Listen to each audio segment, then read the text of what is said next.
Nick Fuentes, continuing his generational run, sat down with Jack Neal on the Jack Neal podcast. I personally am not that familiar with Jack, but he has a whopping 3 million plus subscribers on YouTube, and just in the last 30 days has had on not only Nick Fuentes, but also Clavs and Myron Gaines. So he's looking like a potential Wangham. Anyways, many people are saying that this interview is the best one that Nick has done so far.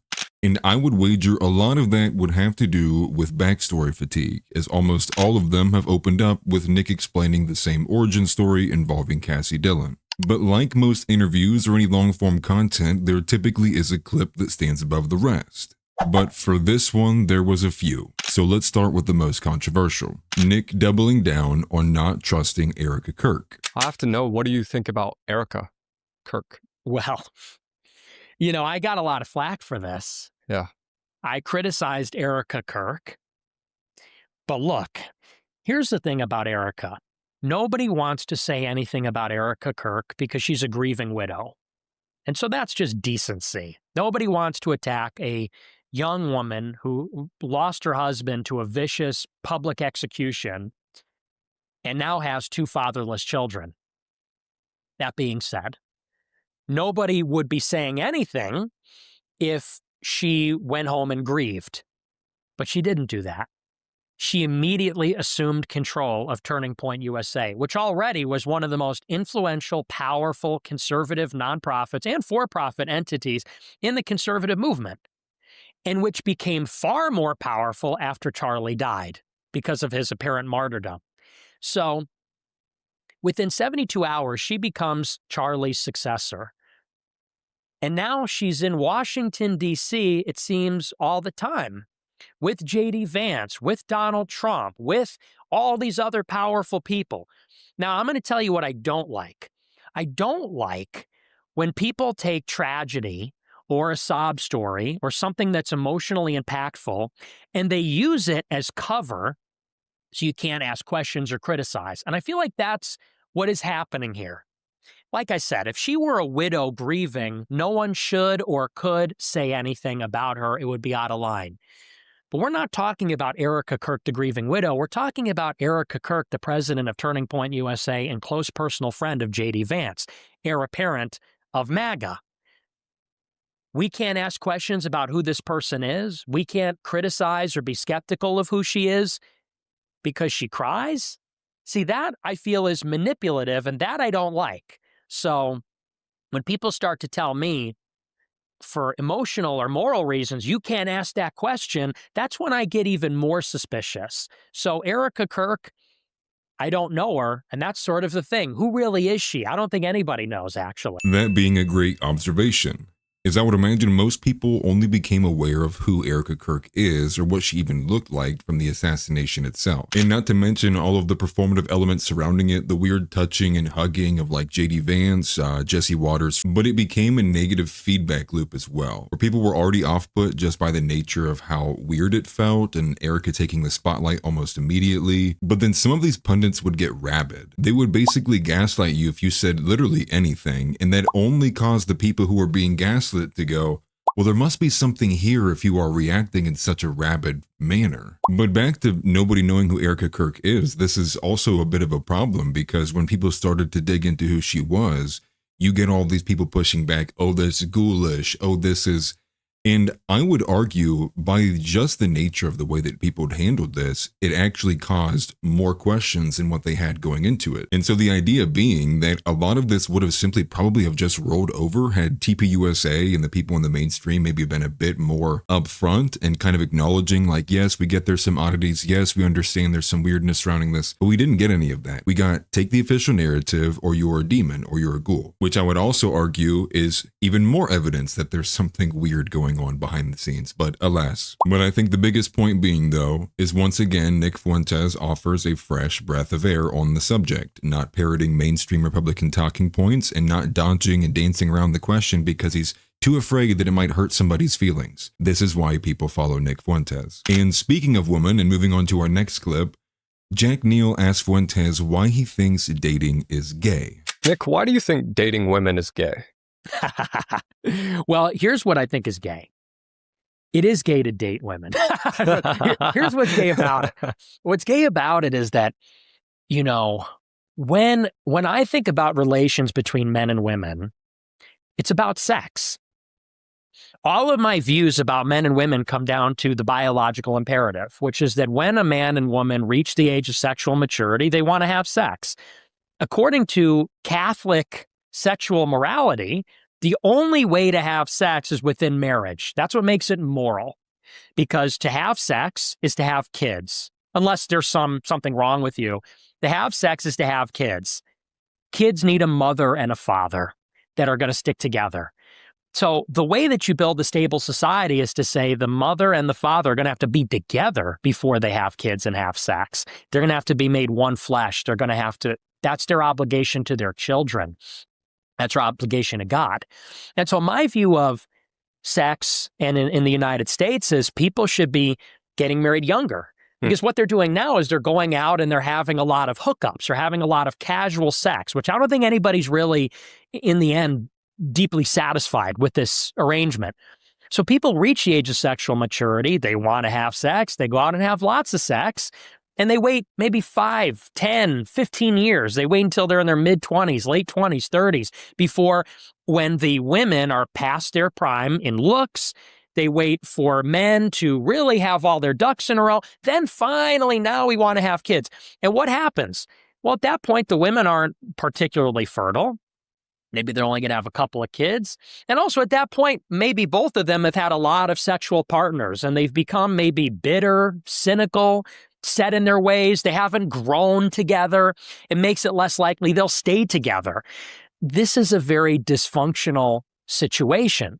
And so my prescription for men and women is get married a lot younger when they reach that biological age of maturity.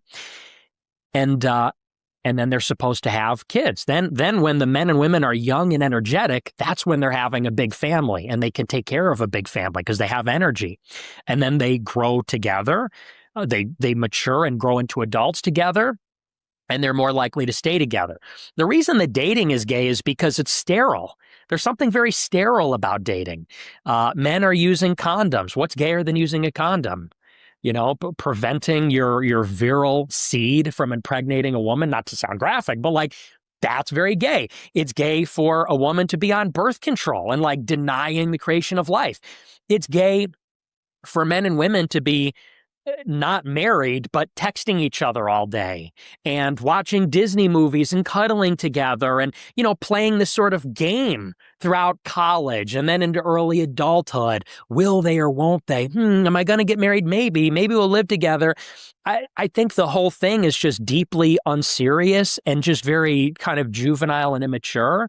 And I think that it kind of reflects like a arrested development. It's like a stunted growth and maturity. So I think, you know, I'm not saying that getting married to a woman's gay. I'm saying that all of this nonsense that surrounds modern dating culture is extremely sterile and unserious and very feminine and very gay. I agree with him in this clip 1,000%, 10,000% even. I will add here at the beginning that it is curious that now, between both his Tucker interview and then now this one with Jack Neal, that one of the most viral clips coming out of it once again revolves around women. And this is something that I've talked about on the channel for quite some time now. And I do believe it's approaching this kind of apex point, especially when you see that censorship is dropping away from the JQ, the Jewish question, anything revolved around organized Jewry around the world. It seems to me the more toxic pressure point is actually moving to the way that we interact and engage and operate as a society with women.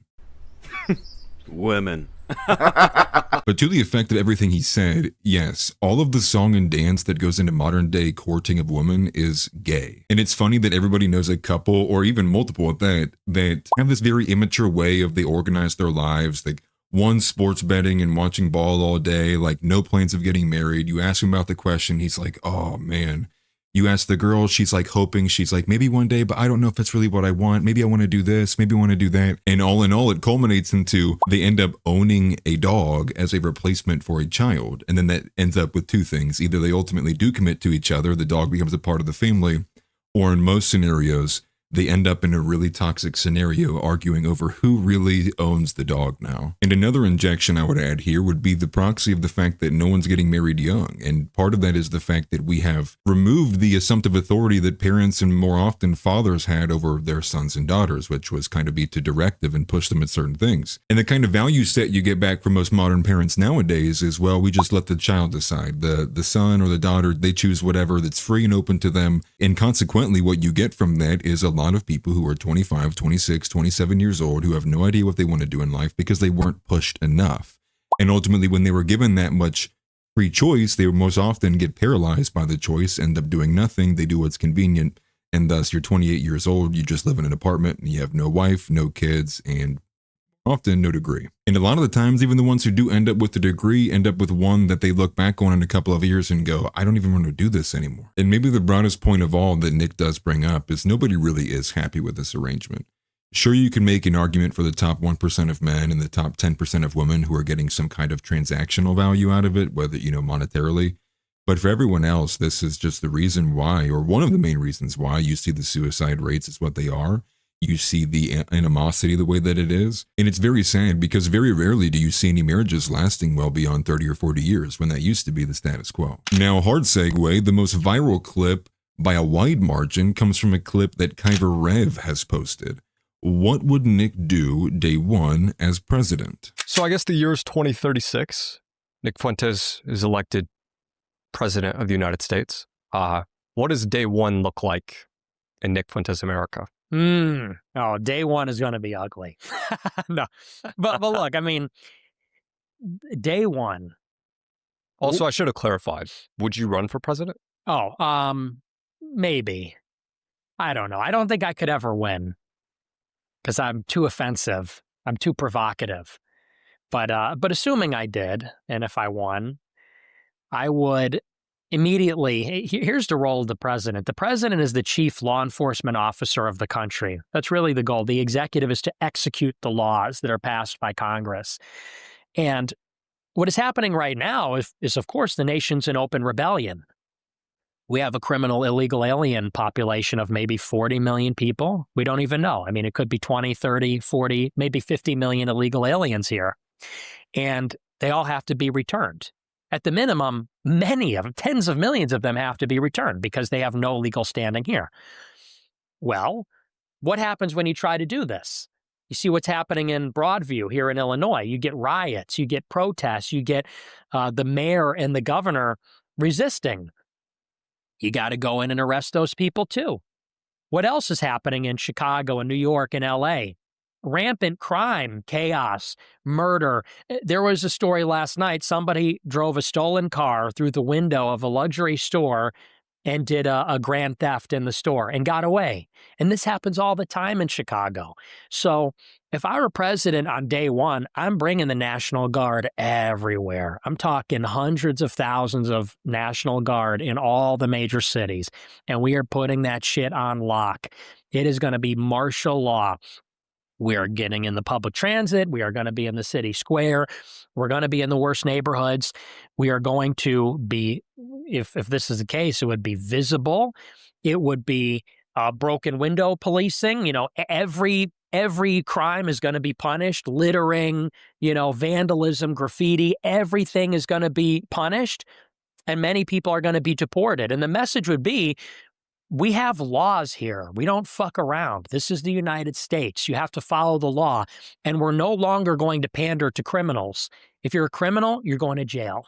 We're not going to have a society where peaceful, law-abiding people are held hostage by opportunists and predators and violent people. It's going to be the reverse. The violent people are going to be afraid to go in the streets. The violent people are going to see a law enforcement presence, and they're not going to want to go outside or drive down certain streets, rather than the reverse, where law-abiding people are afraid to go into certain neighborhoods. I think that's the first thing any president has to do. What rights would you take away from women? Well, I would just take away the right to vote for tons of people. Women, for sure. But also I'd raise the voting age to like 25 in general. I would probably take away the right to vote for maybe people that have no stake, no skin in the game. Because here's the thing, even the men, I look at a lot of men who are students and, they're 21 years old and their parents are paying for their apartment and they've never had a real job. And they're out there telling everybody, this is the way the world has to be. Well, how do you know? If you don't own property and you don't know like how the trains run, because let's say you even own your own home, you need to know a little bit about how the world works. You need to know about weather. You need to know about moisture. You need to know about, basic things for how we have a human habitation. You know what I'm saying? Property developers uniquely understand these things, taxes and insurance and code and how money is made. Like they understand what makes the world go round. An 18-year-old that is renting an apartment and never had a real job and is basically their parents are paying for everything. They don't have a car. They really have no way of knowing how the world works.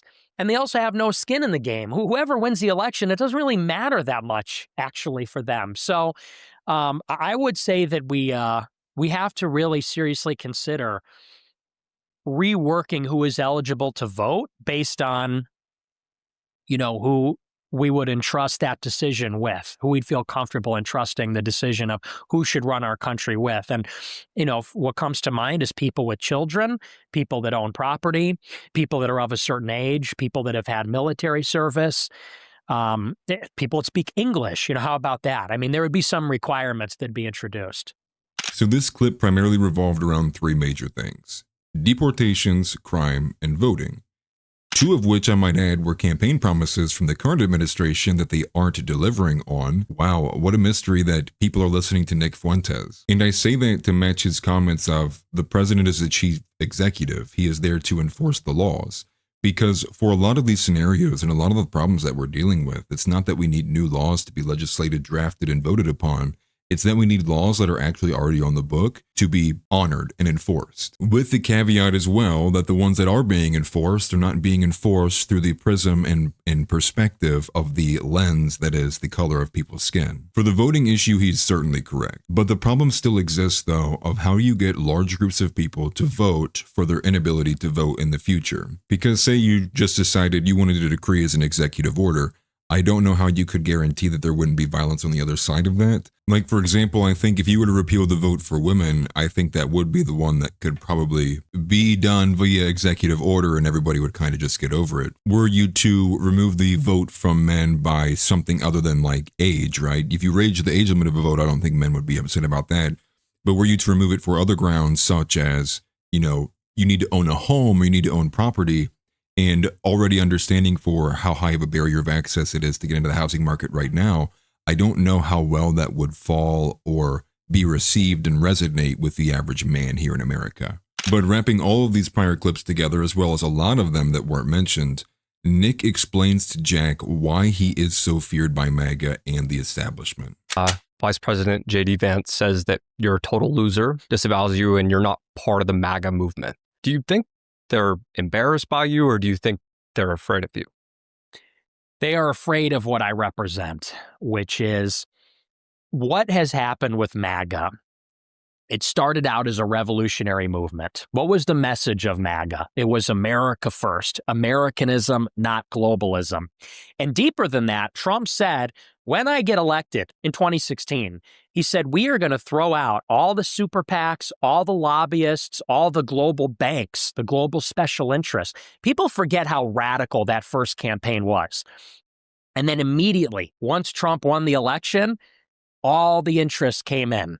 The Republican Party filled the White House with their personnel. The special interests like Sheldon Adelson, like Ken Griffin from Citadel on Wall Street, all the interests poured in, and they gradually and slowly captured Trump, Mar-a-Lago, MAGA, and they made the Trump movement serve the GOP and their special interests, such that by 2020, Trump was unrecognizable.